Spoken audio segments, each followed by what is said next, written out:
Hi, my name is Bill, and today I'm going to be showing you how to replace the start button set on your washer. The reason why you might have to do this is because the buttons are broken or because they're not functioning properly. For this repair, we'll be using a flathead screwdriver with a VT15 star bit and a VT20 star bit, and a pair of channel locks. Warning: before doing any repairs, please disconnect your power source. So this will be the washer that we're using for this demonstration. It's a Kenmore. And keep in mind, yours at home might be a little bit different than what we've got here, but the same technique should still apply. First thing we're going to do is we're going to shut the water off. And now we're going to get our washer turned around. And now we're going to disconnect the hoses. So we're going to use a pair of channel locks and turn them. And you might also want to make sure you have either towels or a bucket standing by, because there will most likely still be water in your lines.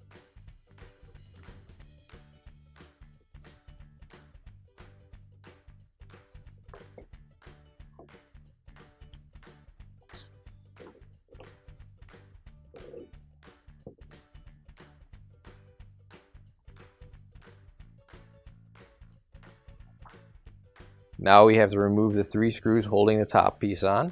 And to do that, we're going to use a VT20 star bit.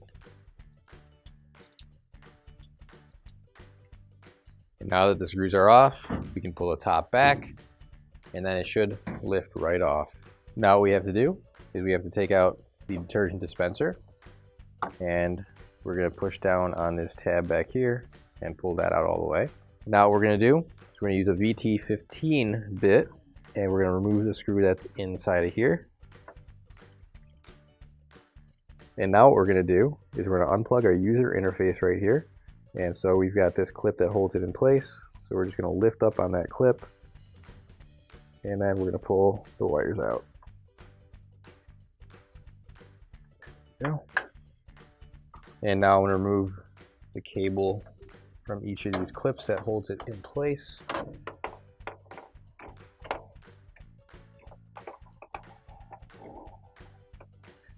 So now what we're going to do is we're going to open up our washer door, and we're going to push up in the middle here, and that'll release another tab that holds it in the middle. And then on this side over here, there's another tab locking it in place on the inside.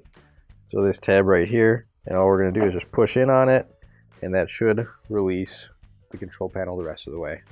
And what we're actually going to have to do is there are a couple of places where it's clipped in, so you can lift up on it like that, and it should pop off.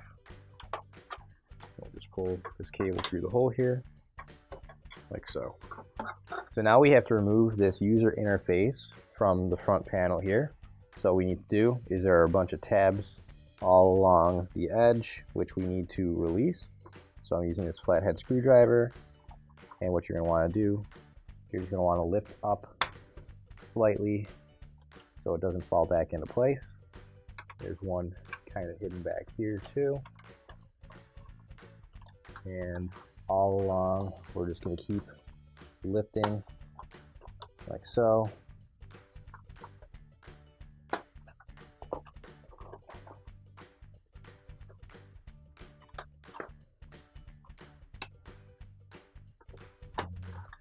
I think that's the last one. So once you get the last one out, you should be able to just lift it straight out. So right here is our start button set, and in order to get it out, what we're going to do, we're just going to use this flathead screwdriver, and there's a locking tab right in here. We use that to release that, and then that goes up, and now the other two should just come right out like that. Now you can grab your new OEM replacement start button set.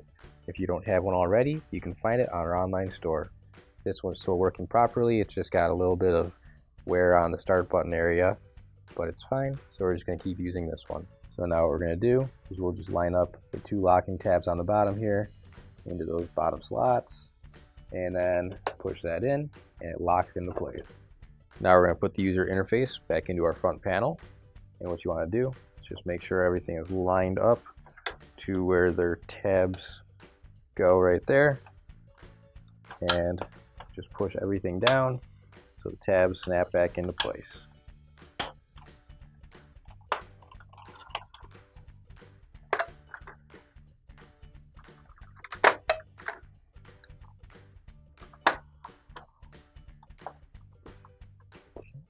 And then once everything snaps back in, we'll just take a look at the front right here.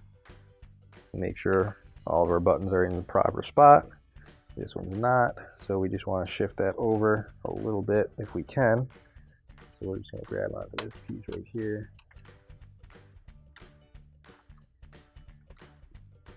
There we go.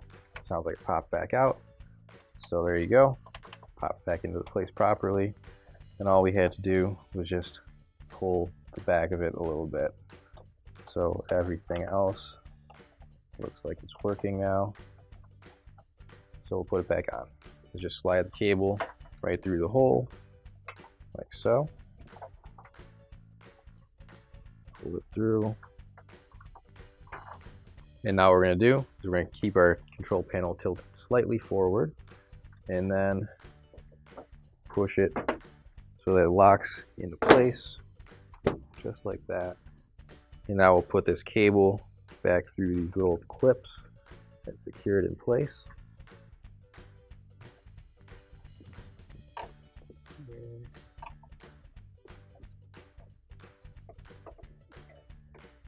And now I can take our cable here and plug it back into the control board, like so.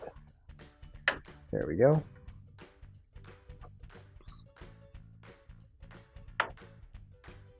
Just make sure it's pushed in all the way. And now we'll put this screw back into place here. And we can put our dispenser drawer back in.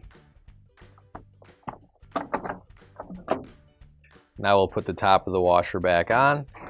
So we'll slide that down and then push it forward and into place. And now we'll screw the screws back in.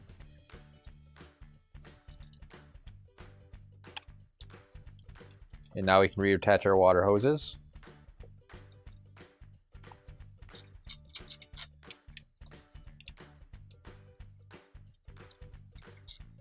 Now we can turn the water back on, make sure there's no leaks, and plug everything else in.